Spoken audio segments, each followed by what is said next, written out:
Assalamualaikum warahmatullahi wabarakatuh. Perkenalkan, saya Cindy Salsabila Lubis, NIM 2103060050 dari kelas Peternakan B, Fakultas Pertanian, Prodi Peternakan, Universitas Sumatera Utara. Di sini saya akan melakukan praktikum biokimia yang diampu oleh Ibu Tati Fidianasari, SPTMP. Yang pertama, jelaskan 3 sistem kompensasi pada tubuh. Yang pertama ada sistem dapur darah.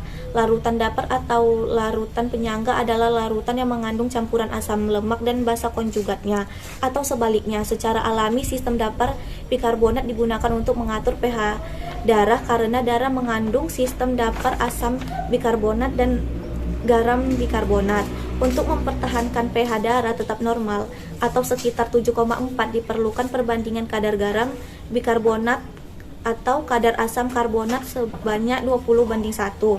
Yang kedua ada sistem respirasi atau proses respirasi, yaitu tubuh menggunakan oksigen dan menyingkirkan karbon dioksida serta uap air, melibatkan pemasukan O2 dan pelepasan CO2 di alveoli. Yang kedua, transportasi O2 dari alveoli ke jaringan. Transportasi CO2 dari jaringan ke alveoli ditentukan oleh proses difusi udara, tekanan parsial gas dalam udara pernapasan atau PO2 dan PCO2. Transportasi O2 dalam darah terbentuk yang pertama gas larutan dalam plasma, yang kedua O2 terikat hemoglobin HbO2. Transportasi CO2 dalam darah berbentuk yang pertama gas larutan dalam plasma, asam karbonat larutan dalam plasma, ikatan karbamino dengan protein darah termasuk Hb 20%, garam bikarbonat 70%. Yang ketiga ada sistem ekskresi melalui ginjal, mengatur kandungan garam bikarbonat dalam darah dengan cara memobilisasi ion H+ di tubulus proksimat dengan reabsorpsi Na+. Yang kedua, reaksi ion H+ di tubulus distal ditukar dengan Na+. Yang ketiga, membentuk amonia Na4+ di tubulus distal menggantikan Na+ yang dipakai. Yang kedua, jelaskan metabolisme air pada ternak. Air merupakan senyawa yang memiliki rumus kimia H2O yang berfungsi untuk menyusun jaringan pada hewan dan juga pada tumbuhan, di mana air dibedakan menjadi dua, yaitu intraseluler dan ekstraseluler. Pada intraseluler pada 50% terdapat pada tubuh termasuk darah, dan untuk ekstraseluler terdapat di urin.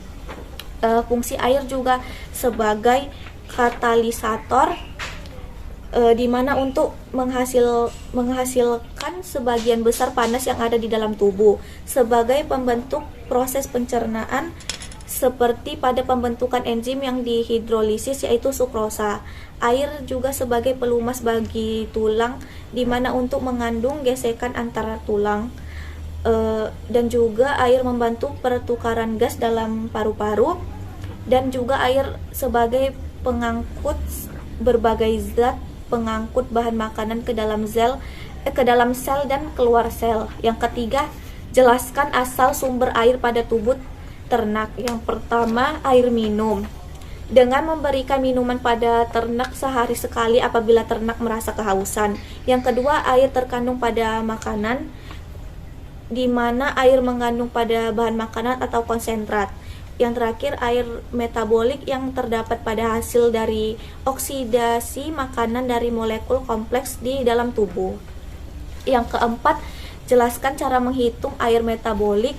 Bila suatu ransum mengandung 10% protein, 20% lemak, dan 50% KH, jumlah air metabolik yang dihasilkan untuk setiap 100 kilokalori energi metabolik adalah, pada tabel dapat kita lihat pada karbohidrat air molekul hasil oksidasi ada 60 dan rata-rata kalorinya ada 400, dan air metabolismenya ada 15,0. Dan untuk protein air metaboliknya ada 42. Pada rata-rata kalorinya terdapat 400 dan air metabolismenya ada 10,5. Dan pada lemak air metaboliknya ada 100, pada rata-rata kalorinya ada 900, dan air metabolis metabolismenya ada 11,1. Air metabolik dari 100 gram ransum adalah 10 gram protein dikali 4 sama dengan 40 kilokalori. 20 gram lemak dikali 9 sama dengan 180 kilokalori, dan 50 gram karbohidrat sama dengan 220 kilokalori ditambah 440 kilokalori.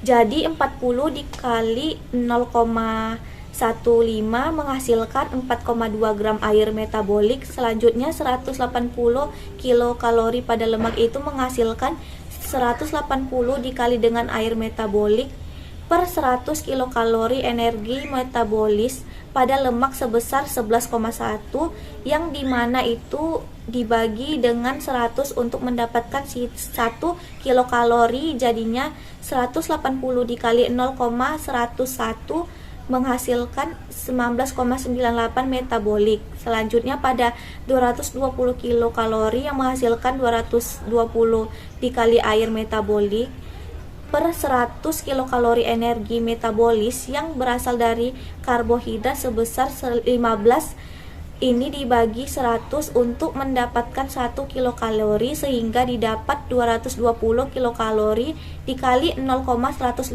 menghasilkan 33 gram air metabolik. Semuanya dijumlahkan mendapatkan 57 air metabolik. Jadi energi ransum 1 kilokalori, maka air metabolik yang dihasilkan adalah 57 gram. Yang kelima, ada faktor yang mempengaruhi ekskresi dan kebutuhan air. Hilangnya air melalui kulit pada mamalia melepaskan pakan untuk mengatur temperatur tubuh, di mana jumlah air yang hilang melalui kulit meningkat dengan meningkatnya aktivitas tubuh dan temperatur lingkungan. Yang kedua, hilangnya air melalui ginjal, air seni atau urin. Habis itu hilangnya air melalui ginjal. Hal ini sangat dipengaruhi oleh banyak faktor seperti pakan kadar protein dan mineral yang tinggi akan meningkatnya hilang air melalui urin. Di samping itu, meningkatnya mineral natrium dalam tubuh akan banyak air yang akan diabsorpsi sehingga menimbulkan odeman pada otak dan asites. Hasil akhir dari metabolis protein adalah urea yang akan menjadi racun bagi saluran kencing. Untuk menggencarkannya diperlukan air sebagai konsentrasi yang tidak berbahaya. Yang ketiga, hilangnya air melalui pernapasan hempat 40% pada unggas.